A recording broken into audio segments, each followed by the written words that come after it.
IPL में royal Challengers की बेंगलुरु की जीत के बाद बेंगलुरु के चिन्नास्वामी स्टेडियम में जश्न मनाने के लिए एक शानदार कार्यक्रम रखा गया, लेकिन इस बीच ऐसी भगदड़ मची कि जश्न मातम में बदल गया और कई लोगों के घायल होने के साथ साथ कई लोगों की जान भी चली गई। इस बीच आईपीएल कमिश्नर अरुण धूमल का भी बयान सामने आया है। उन्होंने कहा है कि कार्यक्रम में बीसीसीआई का कोई भी अधिकारी शामिल नहीं था, ये आरसीबी का कार्यक्रम था।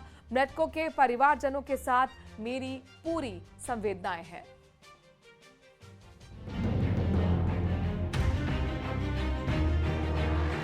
मौत हो रही थी, दूसरी तरफ नाच गाना चल रहा था। think this is not a controllable crowd.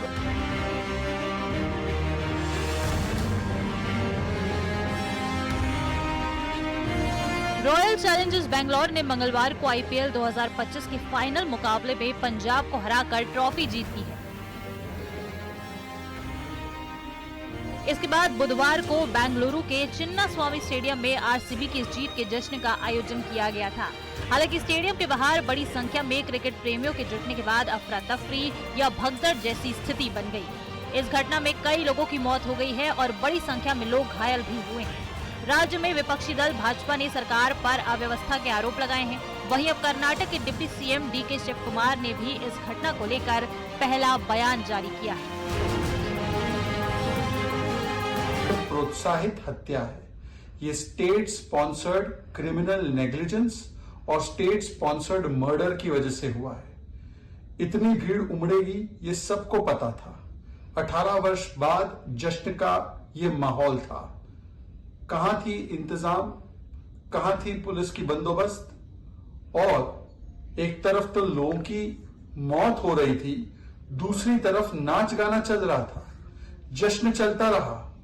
मतलब कि एक तो हत्या और उसके बाद नमक रगड़ने का काम किया गया।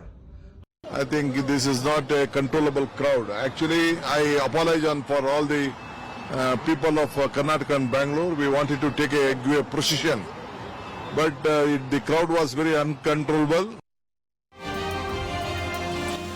इधर भगदड़ पर बीसीसीआई उपाध्यक्ष राजीव शुक्ला का बयान भी सामने आया है।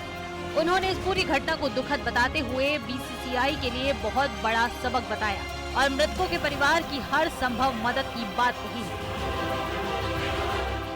भीड़ बहुत ज्यादा हो गई थी, अचानक इस कार्यक्रम को आयोजित किया गया उसकी, और ये अंदाजा किसी को नहीं था। फ्रेंचाइजी से मेरी बात हुई, फ्रेंचाइजी भी कहना उनको भी अंदाजा नहीं था कि इस तरह भीड़ उमड़ पड़ेगी। तो ये अचानक हुआ हादसा है जिसको लेके सारे लोग दुखी हैं और जो भी जितनी मैक्सिमम मदद हो पाएगी मृतकों के परिवारों की और जो घायल है उनके, वो सब करने का प्रयास हो रहा है। नहीं, देखिए इसमें रिजिग्नेशन ये सब फिर पॉलिटिसाइज करने की बात है, ये पॉलिटिक्स की बात थोड़ा ना है। रॉयल चैलेंजर्स बेंगलुरु की पहली आईपीएल जीत का जश्न बुधवार को दुखद हो गया, जब चिन्नास्वामी स्टेडियम के पास भगदड़ मचने से 50 से ज्यादा प्रशंसक घायल हो गए और बीमार पड़ गए, जबकि 11 लोगों के मारे जाने की खबर है। Bureau report, news 18। और इस बीच भगदड़ पर आईपीएल कमिश्नर अरुण धूमल का बयान सामने आ गया है। धूमल ने कहा कि बीसीसीआई को इसके बारे में नहीं पता था, ये बेंगलुरु का कार्यक्रम था, बीसीसीआई का नहीं। बीसीसीआई को इस इवेंट की जानकारी नहीं थी। साथ ही कार्यक्रम में बीसीसीआई का कोई पदाधिकारी मौजूद नहीं था। बीसीसीआई के लिए आईपीएल कल रात खत्म हो गया है। बीसीसीआई को इस कार्यक्रम की आयोजन की कोई जानकारी नहीं थी और मुझे तो बल्कि मीडिया के द्वारा पता चला कि ऐसा कोई कार्यक्रम वहां हुआ है और ऐसी दुर्घटना हो गई है। तुरंत मैंने आरसीबी ऑफिशियल से बात की और उनको बताया इस बारे में। वो लोग स्टेडियम के अंदर थे, उनको भी जानकारी नहीं थी। उन्होंने तुरंत इस बात का संज्ञान लिया और मुझे ये कहा कि हम तुरंत इसको बंद करवा रहे हैं।